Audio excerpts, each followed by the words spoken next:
The Shadow Energy Minister, Climate Change Minister, joins me now, Ted O'Brien. Ted, thank you for your time. More and more people now are publicly, openly saying the current trajectory of our emissions reduction targets and meeting those targets, it's just not feasible. We have to rethink the plan for 2030. At the same time, we've got the government refusing to release the 2035 targets. They were due this month. Unlikely we're going to see them this side of the election. Now, clearly, that tells you everything. Peter, I think you're reading that play perfectly. The government has a 2030 target for emissions reduction and this extraordinary 82% renewables target, which will never be met. And already we see prices soaring, we see lights going out, we see regional communities smashed. And so now their obligation is to submit their 2035 target. They're meant to do that no later than this very month, but they've gone to ground. They don't want to talk about it.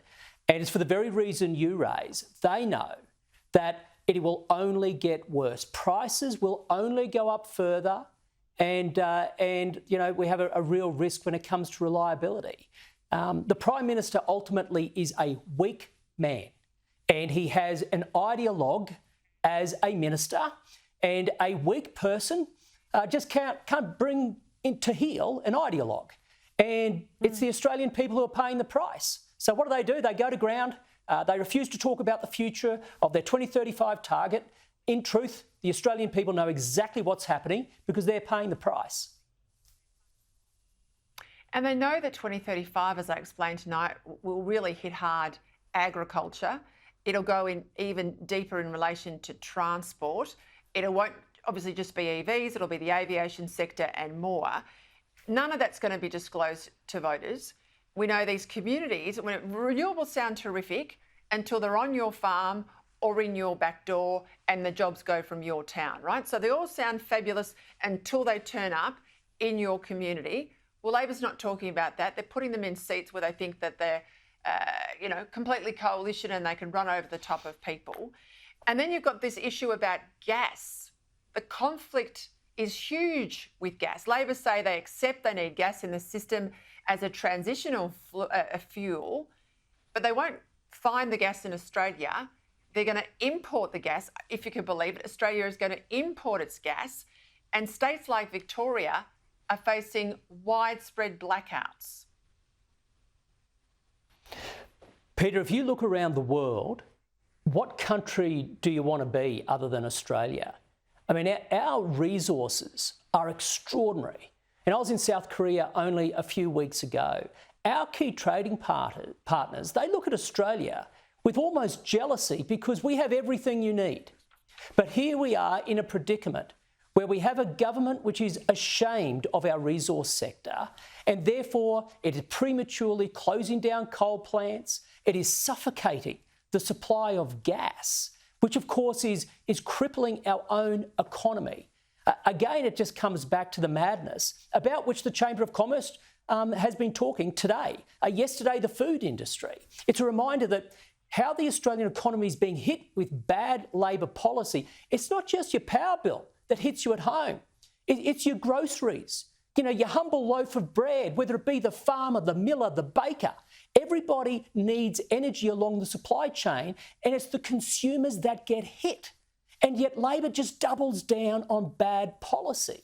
It's only going to get worse, which is why we've been pretty clear under Peter Dutton's leadership that there will be a change in direction when it comes to energy in this country. We'll be proud of our resources, and we will leverage those resources for the benefit of the Australian consumer and the Australian business place. Peter?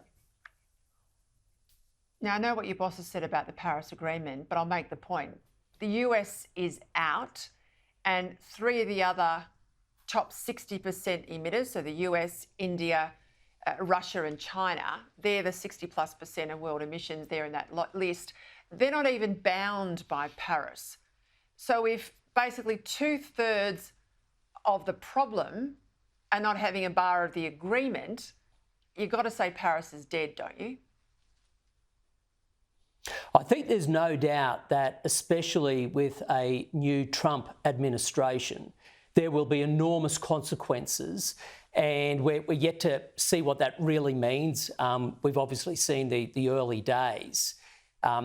It absolutely impacts the approach of Labor in Australia, but it doesn't impact the coalition. And Peter, the reason for that is it's exactly the conversation we've had, right? It's why Labor doesn't want to talk about its 2035 target, because Labor's entire energy policy is about trying to placate the international community like the United Nations. The coalition, we've never done that. Our laser focus is getting costs down for Australian consumers and Australian businesses. And so, of course, there's going to be an enormous impact by a change of administration in the United States. But our core policies as a coalition, we don't close coal plants prematurely. We pour more gas into the market as we continue, but a far more sensible rollout of renewables. Well, that doesn't change because that is focused on getting costs down, keeping industry strong and being a fiercely independent nation. It's Labor which is now completely lost at sea because their policy is all about the international community and nothing about Australia. Just a quick one. I spoke to your colleague Anne Webster the other day. The Cedar Valley is her home territory. I spent a lot of time up there talking to farmers and communities.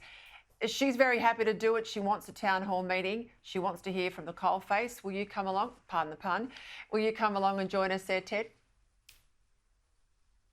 Absolutely will be. And I have to say, Anne is doing a cracking job, both here in the Parliament, but on the ground too, Peter. And she and I have been speaking about me getting there.